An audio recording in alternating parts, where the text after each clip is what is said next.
Olá, graça e paz do Senhor Jesus seja com todos nós. Uma ótima quarta-feira para todos. Hoje é dia 2 de junho de 2021. Estamos começando mais um devocional nessa manhã, dando sequência aí à nossa maratona de leitura bíblica.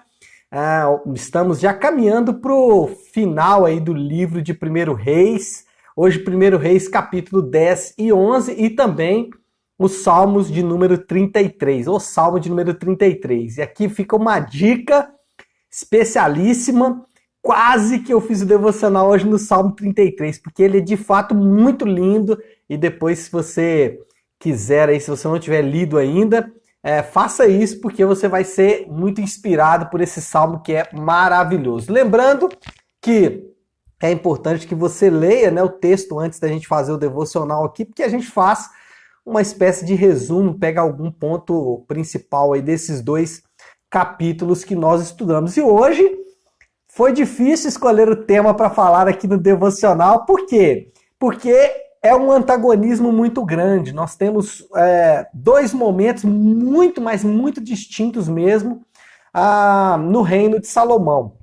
E eu optei por aprender com os erros de Salomão do que aprender com seus acertos, né? Talvez a gente poderia tirar outras grandes lições aqui dos acertos dele, mas de fato eu quero ficar aqui com a parte final da vida de Salomão. Bom, o tema é já que essa é a sua atitude, tá aqui no versículo de número 11 do capítulo 11, essa é uma fala de Deus para o próprio Salomão. E por que Deus fala isso? Bom, tudo estava caminhando muito bem no reino de Salomão, tudo estava caminhando dentro do planejado, aliás, até superando. Se você ler o capítulo 10 de 1 Reis, foi o período onde o reino de Israel, onde a nação de Israel mais prosperou, foi nesse período aqui de Salomão. As suas fronteiras alcançaram lugares que ainda não haviam alcançado em tempo algum, nem na época de Josué.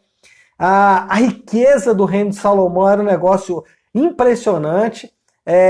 Ouro, né? O texto diz, inclusive, que prata no reino de Salomão não valia nada, porque tinha tanta quantidade que prata não tinha valor no reino de Salomão. Então, tudo caminhando muito, mas muito bem, até que o coração velho e corrupto de Salomão, o coração meu, seu, né, levou então o sábio rei a desviar-se do caminho do Senhor, apesar de todos os avisos de Deus, né? Nós sabemos que Deus avisou Salomão, não foi uma nem duas vezes, né? Nós falamos aí anteontem de quando ele estava construindo o templo, né? E aí todas as construções, e Deus fala com ele, olha, tudo bem, está fazendo aí muita coisa boa, mas não se desvie dos meus caminhos, né? Inclusive eu disse que prosperar violando os mandamentos de Deus é um erro violento. Então, apesar de todos esses avisos de Deus para Salomão, Salomão ainda desviou-se do caminho do Senhor. Isso é um alerta muito grande para mim e para você. Paulo fala sobre aquele que está de pé, olhe para que não caia. Jesus nos convoca. Se Jesus nos convocou, irmão, dá ouvidos a isso. Jesus nos convoca a vigiar, sermos vigilantes, né? Por quê? Porque o nosso coração, de fato, é corrupto. Eu quero ler com vocês aqui o texto que vai marcar esse desvio aí de Salomão, porque a partir dele nós vamos meditar nessa manhã. O capítulo 11, versículo 2, 3 e 4. Elas falando, né, das mulheres de Salomão, né, deixa eu ler um, né. O rei Salomão amou muitas mulheres estrangeiras, além da filha de Faraó. Eram mulheres moabitas, amonitas, edomitas, sidônias e hititas.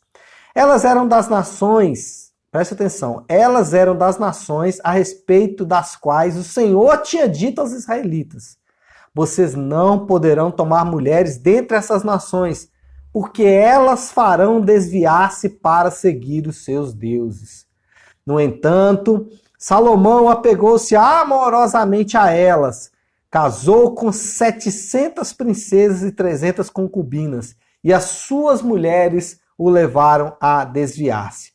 À medida que Salomão foi envelhecendo, suas mulheres o induziram a voltar-se para outros deuses, e o seu coração já não era totalmente dedicado ao Senhor, o seu Deus, como fora o coração do seu pai Davi. Aqui é importante, né, notar que Salomão pecou e Davi também pecou. Qual era a diferença, né? É que o pecado de Salomão talvez foi o pecado contra o princípio fundamental da lei de Deus, que é amar a Deus sobre todas as coisas. Davi pecou, cobiçou, adulterou, que é contra a lei de Deus, né? São pecados que são contra a lei de Deus, mas a lei fundamental, o que fundamenta toda a lei, é o primeiro mandamento, amar a Deus sobre todas as coisas. E foi exatamente aqui que o nosso amigo Salomão se desviou. E aí, a primeira coisa que a gente tem que lembrar aqui é que Salomão era apenas uma sombra. Salomão era apenas um tipo de Jesus. Jesus, de fato, é o rei sábio. Enquanto Salomão tinha sabedoria, enquanto Salomão recebeu sabedoria, Jesus, ele é a sabedoria. Existe uma diferença grande aqui. Salomão nos aponta para uma realidade. Salomão nos lembra de uma realidade. Salomão nos lembra que Jesus, ele sim é o detentor de toda a sabedoria. Salomão nos lembra que Jesus não apenas ele tinha sabedoria, mas Jesus, ele era a própria sabedoria encarnada. Então é importante lembrar disso, por quê? Porque às vezes olhamos para Salomão fazendo tudo o que fez, nós nos esquecemos que a sabedoria de Salomão foi dada, Deus deu para ele. Já Jesus é a fonte de toda sabedoria.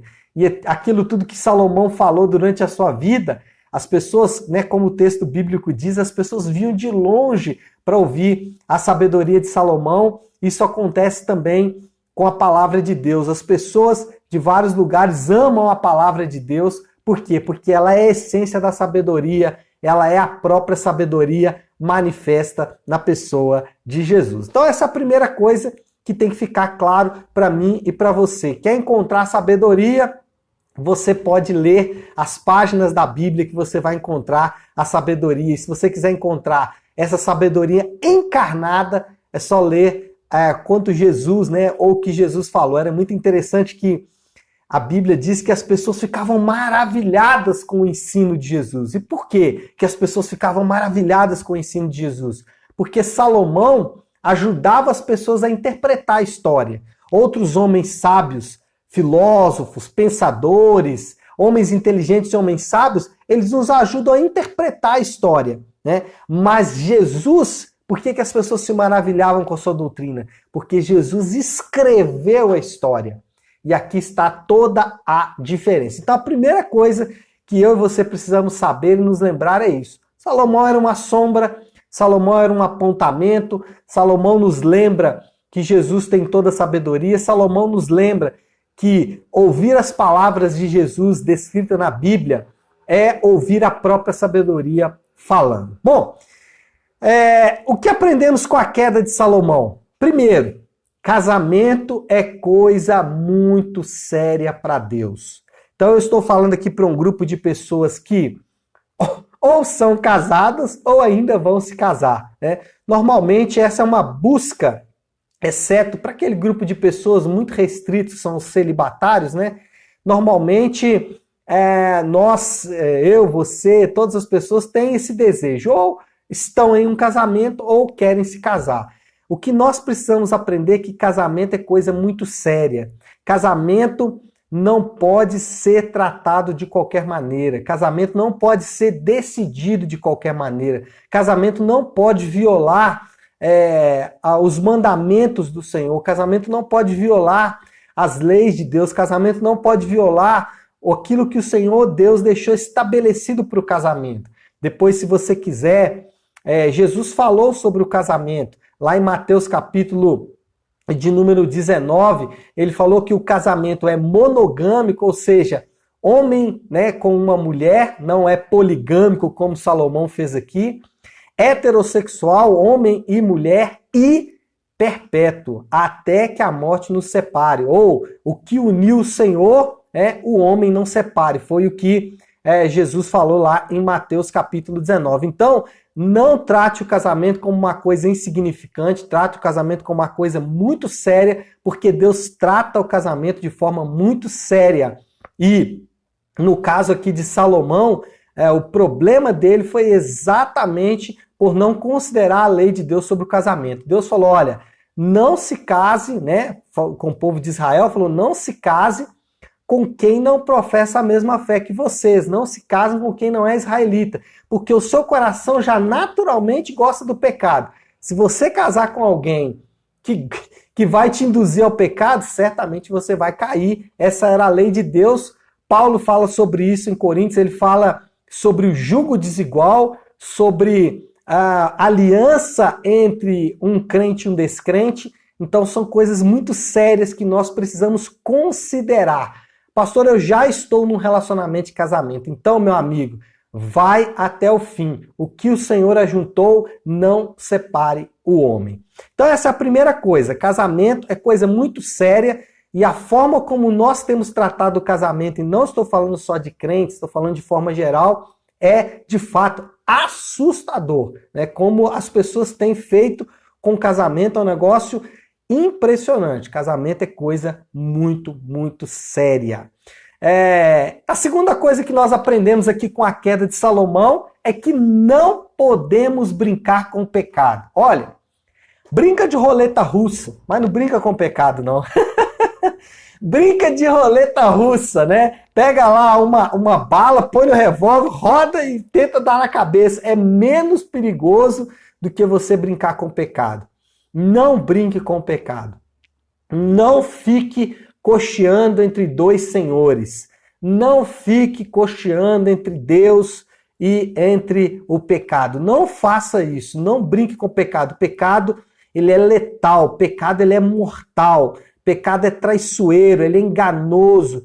Pecado, e ele funciona de uma forma que muitas vezes invisível nós não vamos ver. E o pior, pecado leva pessoas para o inferno, além de levar a pessoa para uma vida muito triste aqui na Terra. Basta você fazer uma experiência empírica, né? Faz uma experiência sua mesmo. Quantas vezes você se afundou no pecado? Quantas pessoas ao seu redor que você conhece que se afundou no pecado, falando, não, esse aqui não tem problema não, não tem problema não. E trouxe consequências amargas para a vida dessas pessoas. Pode ser você ou pode ser os seus amigos. Então, não brinque com o pecado. Trate o pecado como ele deve ser tratado. Com o poder de Deus, com a palavra de Deus, e abandone o pecado agora. Abandone o pecado neste momento. Não brinque com ele, porque senão ele pode destruir a sua vida. Então, para começar bem aí a nossa quarta-feira, não se esqueça que é uma chave para você vencer, prosperar, que é uma chave para você ter uma semana, uma quarta-feira abençoada. Duas coisas. Considere sério o que Deus considera, nesse caso aqui o casamento.